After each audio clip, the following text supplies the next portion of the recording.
Ever since I started keeping a wine cork in my fridge, I've been paying less for electricity. It's so simple, yet I don't understand why so few people do it. The fridge, one of the most power-hungry appliances at home, can work more efficiently thanks to this easy trick.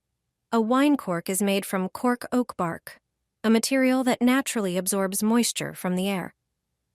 When placed inside the fridge, it takes in excess humidity, reducing the workload of the compressor in maintaining a steady, low temperature. This happens because drier air makes cooling more efficient. But that's not all.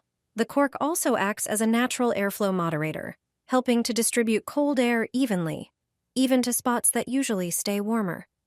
As a result, the temperature is more stable throughout the fridge, and your food stays fresh longer.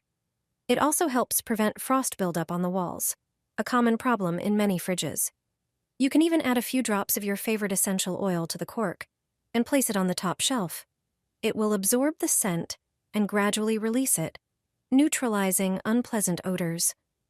Try this, and your fridge will use less electricity and run more efficiently, lowering your bills.